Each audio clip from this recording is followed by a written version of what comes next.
Twongeye kubasuhuza bantu b'Imana, twongeye kubaha ikaze mu isomo ryacu rya kabiri ryo kumenya umuziki cyangwa se ryo kumenya solfège.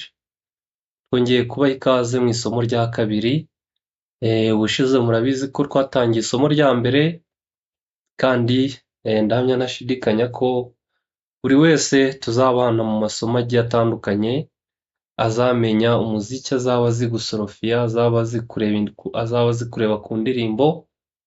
Umuntu wese tuzabana azaba azi kureba ku ndirimbo kandi azi gusoma amanota neza, ndetse akaba yanahanga indirimbo ye ku giti cye.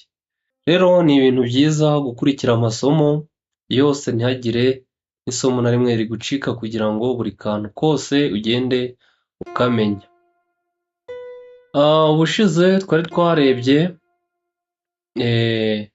twarebye muhundwanota, twari twarebye uburyo amanota yandikwa muri muhundwanota.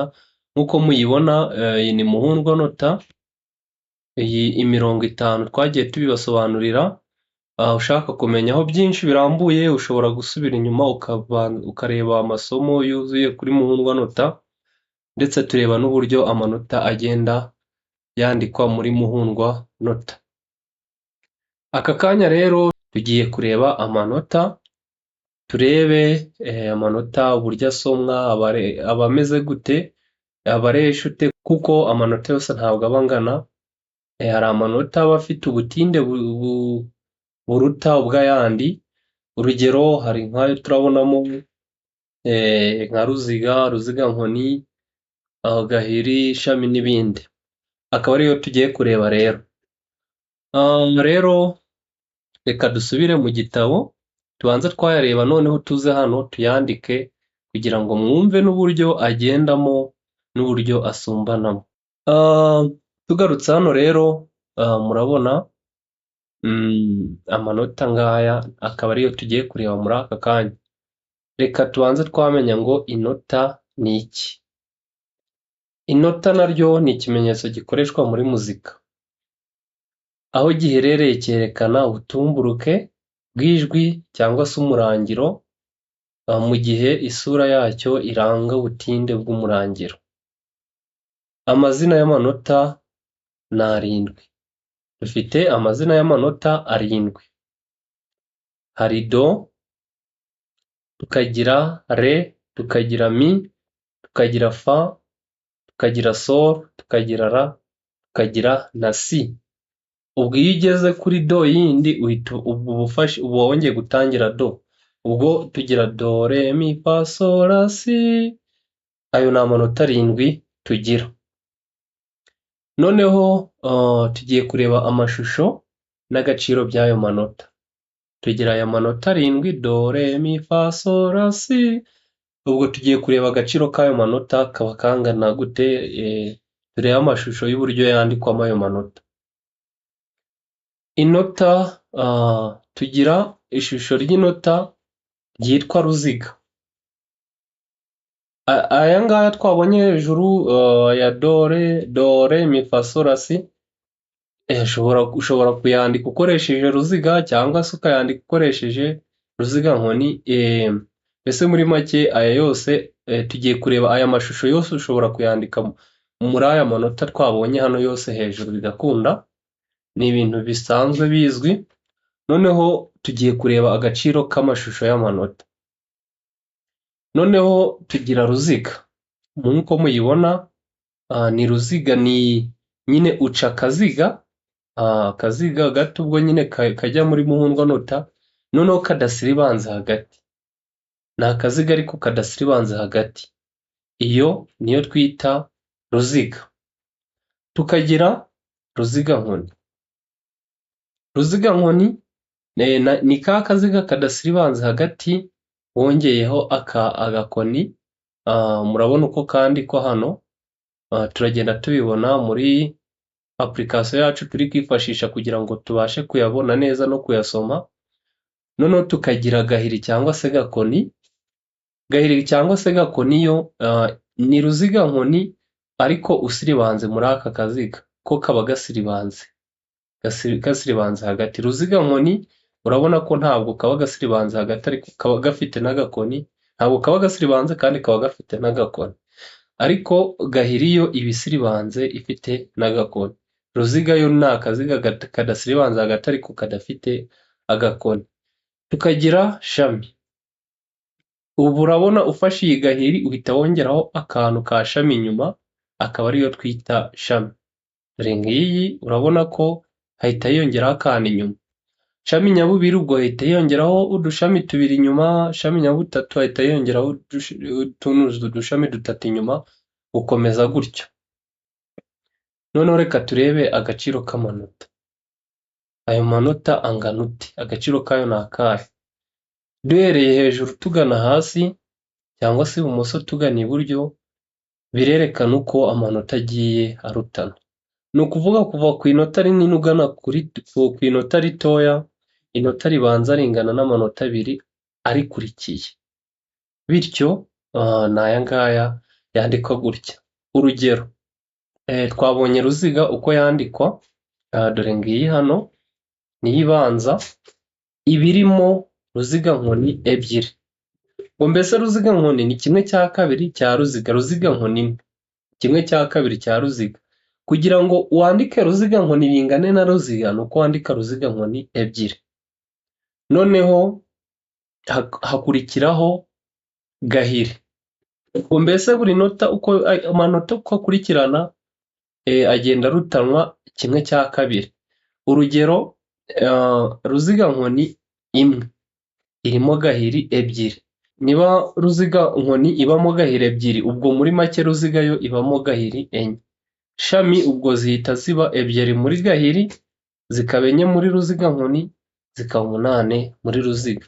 Urabona uko bigenda bikurikirana, hano bagiye bandika, ubwo mbese bahereye kuri ruziga bagenda bagaragaza amanota agiye arimo. Ruziga irimo ruziga nkoni zingahe, irimo gahiri zingahe n'enye, irimo shami zingahe umunani, irimo shami nyabubiri zingahe 16, shami nyabutatu 32, shami nyabune 64. Muri make ni uku nguku agenda akurikirana. Buri nota rigenda risumbanaho kimwe cya kabiri kimwe cya kabiri. Ubwo niba tuvuye kuri ruziga tukagera kuri gahiri, ubwo muri make ruziga irimo gahiri enye, kuko ubwo gutya niko amanota agenda arutanwa. Habanza ruziga akaba ari ryo rinini, hagakurikiraho ruziga nkoni, hagakurikiraho gahiri, hagakurikiraho shami, hagakurikiraho shami nyabubiri, shami nyabutatu, ugakomeza gutyo. Ni uko nguko agenda arutanwa. Noneho n'aha hasi nibyo bagaragaje, bahereye noneho kuri ruziga nkoni bagenda bagaragaza gahiri zirimo, bagera kuri shami, gutyo barakomeza. Noneho hano hasi bagaragaza gahiri, shami zirimo, gutyo gutyo gukomeza kugeza kuri shami nyabutatu. Ni uko nguko bagiye babigaragaza. Ubwo amanota turayasobanukiwe. Reka tubanze twareba n'ibipimo, turajyanira rimwe, tujye muri application idufasha byose tubirebere rimwe.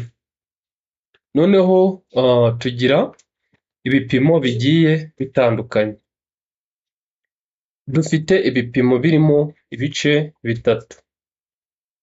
Dufite ibipimo birimo ibice bitatu. Hari ibipimo byitwa ngirakabiri, hakaba n'ibipimo byitwa ngiragatatu, n'ibipimo bivanze. Ibipimo ngirakabiri, ibipimo ngiragatatu n'ibipimo bivanze. Ushobora kubona ngo 2 kuri 4, 3 kuri 4, 5 ku 8, ugakomeza.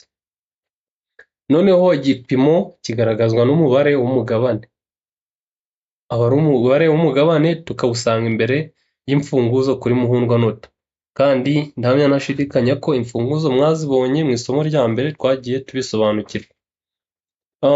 Icyita cyerekana ibice byagabanyijwe muri ruziga. Yerekana ibice byagabanyijwe muri ruziga. Naho ikibara kikerekana inshuro z'ibyo bice byakoreshejwe bubaka ibipimo. Icyita kigaragaza ibipimo byagabanyijwe muri ruziga, naho ikibara kikerekana inshuro z'ibyo bice byakoreshejwe bubaka igipimo. Urugero, Mu gipimo cya 2/4 umubare kane werekana ibice bingana bagabanyije muri ruziga. Naho 2 kerekana ibice byafashwe muri bya bice ngo bubake igipimo. Ni ukuvuga ko mu bice bingana muri ruziga, igice kimwe ari gahiri, bityo ibice bibiri byafashwe ni gahiri ebyiri. Bafashe gahiri ebyiri. Noneho igipimo cya 2/4 kigizwe na gahiri ebyiri, ibyo ni ibisanzwe, ubwo akaba ari ruziga nkoni. Noneho muri buri cyumba cyangwa se andi manota anganya agaciro na gahiri ebyiri. Muri make ibipimo nabyo bigira ibyumba, turabigenda tubireba muri muhundwanota, turebe uburyo babigabanyamo buri gipimo uko kigenda kigabanwamo. Noneho aha ngaha dusangamo ibihe. Ibihe byo ni imyanya ingana igize igipimo, kwa kundi bagenda babigabanyamo turagenda tubibona. Tukagira igihe ngutu n'igihe ndegeza. Ibihe ngutu n'ibihe ndegeza mu magambo makeya. Noneho wakibaza ngo ibihe ngutu biba bimeze bite, ibihe ndegeza biba bimeze bite? Ubwo bitewe n'igipimo uri gutera. Reka turebe ibisobanuro byabyo. Buri gihe inkubito ya mbere y'igipimo iba ari ngutu, naho ikurikiyeho akaba ari ndegeza cyangwa se iyoroheje. Mu bipimo bigiye bitandukanye ibi bice byose bibamo. Urugero nko mu gipimo cya 4/4 inkubito ya mbere ni ngutu, iya kabiri ni ndegeza, iya gatatu nayo ni ngutu buhoro, iya kane ni ndegeza. Mbese buri gipimo nacyo kigabanwamo ibice ngutu na ndegeza. Noneho gutera igipimo giterwa hifashishijwe ukuboko. Guhindura amerekezo y'ukuboko bingana n'igice. Inkubito imwe, wenda reka dufate urugero hano, 2/4 urabona ko igihe cya mbere nicyo twita igipimo, igihe cya mbere nicyo twita ngutu, icya kabiri ni ndegeza. Uramanura uzamura, ufashe ukuboko kwawe, koresha ukuboko kwawe umanure wongere uzamure gutya, mbese umanure uzamure, uramanura uzamure. Igipimo cya 2/4 niko kiba kimeze. Ubwo mbese uramanura uzamure, igipimo cya 2/4 niko kiraba kimeze. Noneho icya 4/4 uramanura ugarura iburyo, ugarura ibumoso, uzamure. Ubwo nibwo kiba kizuye. Ubwo icyo ni igipimo cyuzuye cya 4/4. 2 uramanura uzamure. 4/4 uramanura utambike iburyo, ugarure ibumoso, uzamure. Ubwo nibwo kiba cyuzuye. Reka tubirebe neza. Hano. Iyi ni muhundwanota yacu. Urabona ko hano harimo igipimo cya 4/4, cya kindi turi kuvuga. Reka twandikemo gahiri kugira ngo mubirebe. Wenda reka twandike do re fa. Urabona hajyamo gahiri enye. Muri 2/4 twabonye ko ni igice nyine ni igice cya ntuza cya ruziga. Ubwo muri make hajyamo gahiri ebyiri.